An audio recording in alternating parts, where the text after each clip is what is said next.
اعوذ باللہ من الشیطان الرجیم بسم اللہ الرحمن الرحیم لا حول ولا قوة الا باللہ۔ السلام علیکم ورحمۃ اللہ وبرکاتہ۔ پیارے محمد مصطفیٰ صلی اللہ تعالی علیہ وآلہ وسلم کی پیاری امت، تم یاد رکھو یہ دین اللہ تعالیٰ کی امانت ہے، یہ تمہاری میراث ہے اور یہ تمہاری شناخت ہے۔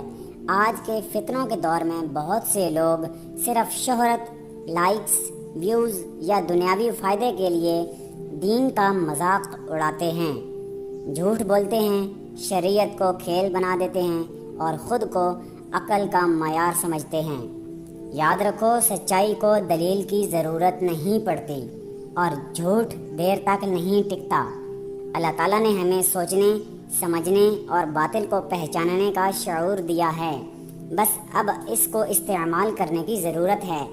اللہ ہمیں حق کو حق سمجھ کر قبول کرنے اور باطل کو باطل سمجھ کر رد کرنے کی توفیق عطا فرمائے اور ہمیں ان لوگوں کے فریب سے محفوظ رکھے جو دین کو اپنے فائدے کے لیے استعمال کرتے ہیں۔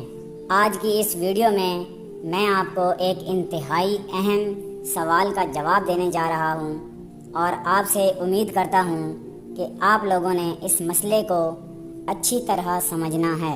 کچھ لوگ کہتے ہیں کہ بھینس اور کٹے کا گوشت کھانا تو حلال ہے لیکن ان کی قربانی جائز نہیں، تو ان کے جواب میں آپ کے سامنے اللہ تعالیٰ کا خوبصورت کلام قرآن پاک سے کچھ دلائل پیش کروں گا جن سے آپ کو یہ سمجھنے میں آسانی ہو جائے گی کہ آپ نے کٹے اور بھینس کی قربانی کرنی ہے یا نہیں۔ اللہ تعالیٰ قرآن پاک میں ارشاد فرماتا ہے، احلت لکم بہیمۃ الانعام۔ آج میں آپ کے سامنے قرآن پاک کی اس آیت کے چھوٹے سے حصے پر چرچا کروں گا۔ پہلے ہم بات کرتے ہیں احلت لکم۔ یہ آیت مبارکہ ایک ایسا اعلان رحمت ہے جو مومنین کے دلوں کو سکون اور ذہنوں کو وضاحت عطا کرتا ہے۔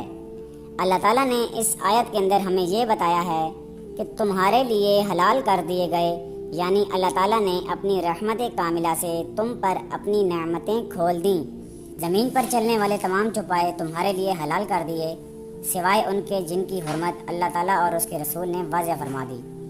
یہ آیت نہ صرف شریعت کے اصول حلال و حرام کی بنیاد کو اجاگر کرتی ہے بلکہ ان جاہلانہ رسم و رواج کا رد بھی ہے جو زمانہ جاہلیت میں لوگوں نے اپنی طرف سے بنا رکھے تھے۔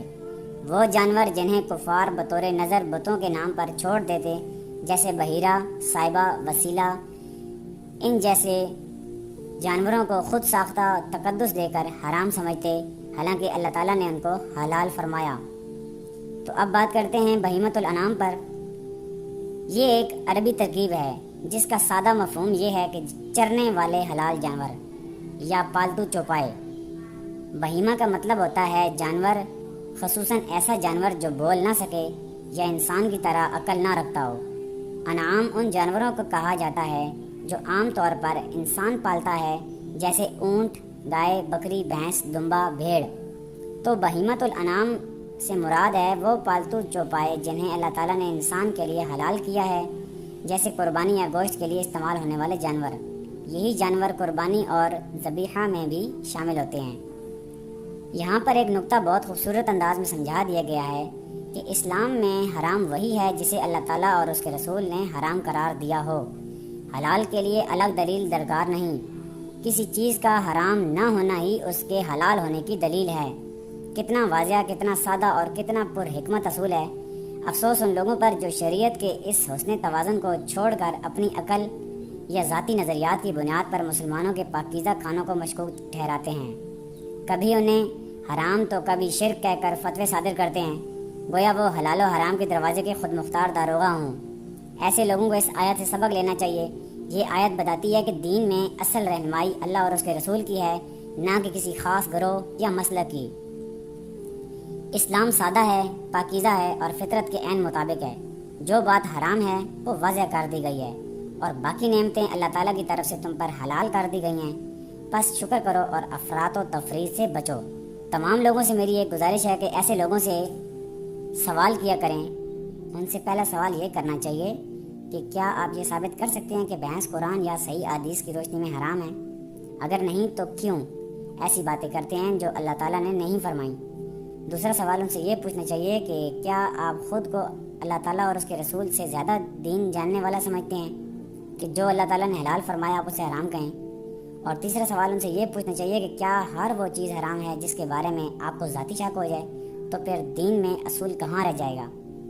اور چوتھا سوال اس سے یہ پوچھیں کہ اگر بھینس کی قربانی غلط ہے تو گزشتہ 1400 سال میں لاکھوں علماء، محدثین، فقہا اور امت کے عوام سب خطا پر تھے اور صرف آج آپ ہی درست ہیں۔ تو ان سوالات سے آپ کو معلوم ہو جائے گا کہ اس کے پاس کتنا نالج ہے۔ لہٰذا بھینس اور گائے دونوں کی قربانی شرعی طور پر جائز ہے اور ان کے درمیان کوئی بنیادی فرق نہیں۔ جو لوگ یہ کہتے ہیں کہ بھینس کی قربانی جائز نہیں ہے، ان کی بات نہ صرف سائنسی اور شرعی دلائل کے خلاف ہے بلکہ امت کے اجماعی موقف کے بھی منافی ہے۔ لہٰذا بھینس کی قربانی کرنا بالکل درست اور جائز ہے۔